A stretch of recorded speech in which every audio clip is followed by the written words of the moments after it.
All right, welcome to the Daily Exchange, guys. We're here and we're talking with CZ all about the markets right now, crazy times.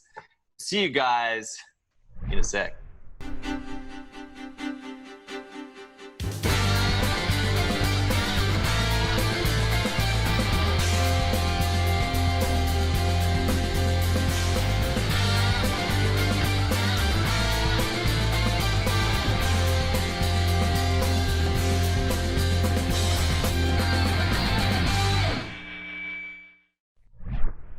All right, guys, welcome back. I wanted to introduce our guest, the man himself, the CEO of Binance, CZ. Welcome to the Daily Exchange. Thank you for having me, Fred. It's good to hang out on such a crazy times. We're actually dialing in right now from the home studio here with our, it's called the coronavirus. It's our virus studio, CZ. So just bear with us as we're, we're working from home. Tell us about the market right now.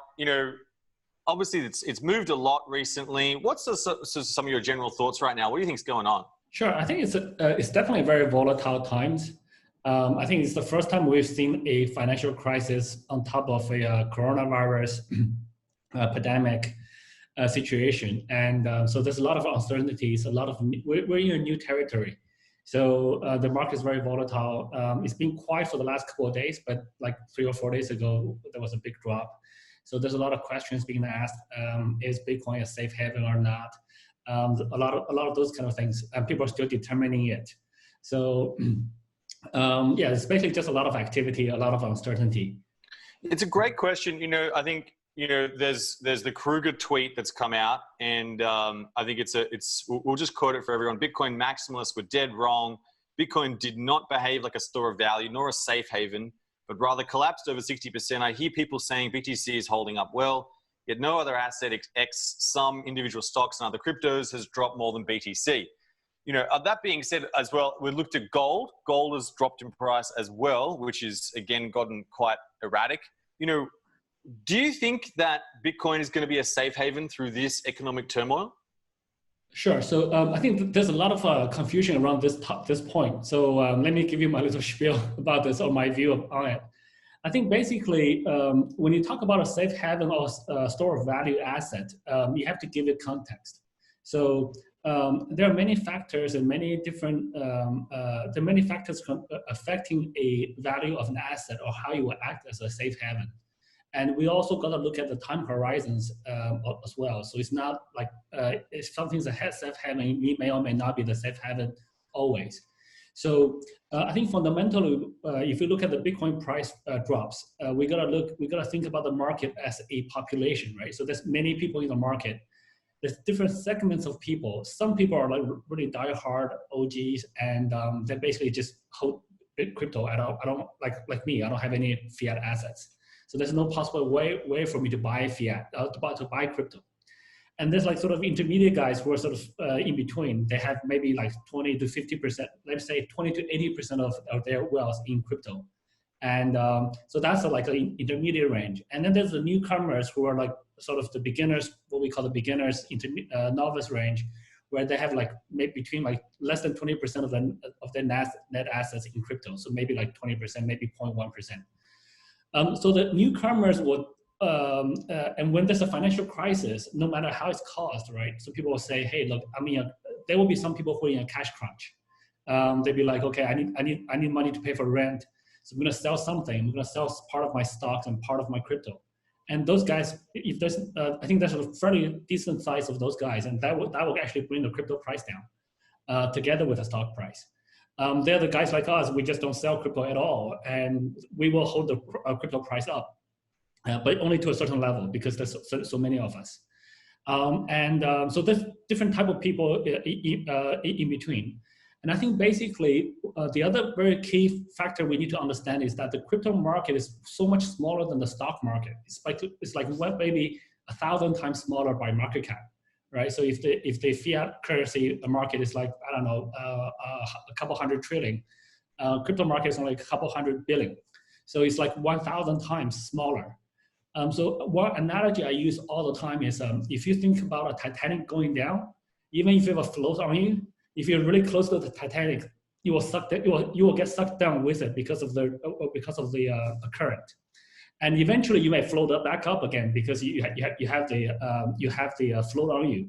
But big shit going down will have a suck down effect, which like when the market is crashing, everybody is losing trillions of dollars or like a large sum of money. The crypto market crypto market has gone down about 40 to 50% as well, but that's a much smaller value. But so it's very easy to get sucked down. But let's say the Titanic going down. Let's say if a float is attached to the Titanic, the float will be dragged down. So if even though the float is a floating device, it doesn't mean that it floats all the time. But if you're not attached to the Titanic, then the float will eventually come back up. So there's that kind of effect. I think there's a safe haven store of value, which is for crypto. It works, but it may not work on a Titanic, right? So if the fiat market is like 1,000 times bigger and that market is crushing, like a float that's attached to that would not solve that problem. So there's different dynamics in play, and I think people just got to understand that when we say it's a safe haven, it's not guaranteed. No matter what happens, if the Earth gets destroyed, it still has value. That doesn't happen. So it's a relatively safe haven. And lastly, there's also the market efficiencies in play. So let's say the Feds are printing a lot of money right now, but that doesn't immediately translate into money in people's hands. So first of all, the Feds have to give it to the banks. The banks are going to issue loans. That's going to take a while. And then people get the low interest loans, and then they're going to spend it.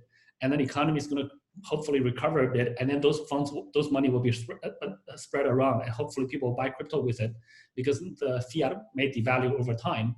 But that doesn't happen overnight, right? That doesn't happen because Fed announced the news on Twitter. Now suddenly everything's going to change. So the market is not efficient like that. So it takes time for that kind of effect to come in. And so people are saying, well, Fed's printing money. Why is not Bitcoin going up? Well, because the market's already crashing. Everyone doesn't have that much money right now. Everyone's hurting financially. So there's those kind of different dynamics in play. But I think those kind of things don't change the fundamentals. The fundamental thing here is that Bitcoin is a new type of currency that's limited supply. Supply is not increasing no matter what happens to the market. And the fundamentals stay the same. Eventually, I think the market will catch up. So, I think also what's interesting, the markets have continued to fall this week, but it seems like what you're saying is the people that probably have sold and they've moved on, and they're using that to fund their cash. And maybe the market's the reason why they've stayed stable of recent is, as you're suggesting, those ones have already sold. The long-term proposition is still there because it seemed to have been quite buoyant or sort of stable, as maybe it's hit the water, like you said, from the Titanic, CZ. And so my question is, do you think that, CoinDesk was talking a lot about this massive sell-off, and obviously this being potentially around retail traders rather than long-term investors. What's your sort of view? Do you sort of agree with that observation? From the data we've seen, we didn't see any big difference between retail and the institutions. So we saw a roughly equal number of institutions selling versus institutions buying, because again, institution is not one player, right? There are many different institution traders. And then we also saw similar proportions of retail users selling and retail users buying. We're seeing a lot of, what we have seen the difference being that the old users are buying, the new users are selling. So guys who registered within the last 6 months or so are selling much more aggressively than people who have registered 6 months ago. So Binance has data for about 2.5 years. So the guys who are like in the first 2 years of the existence, they're buying like crazy right now. And the newcomers, but the guys who are relatively new to the field, they're selling a lot more, which makes sense because the guys who are not deeply into crypto, they're probably just tippy-toeing and they're probably just testing it out. Those guys don't have this level of confidence. They don't have the deep understanding of cryptocurrencies.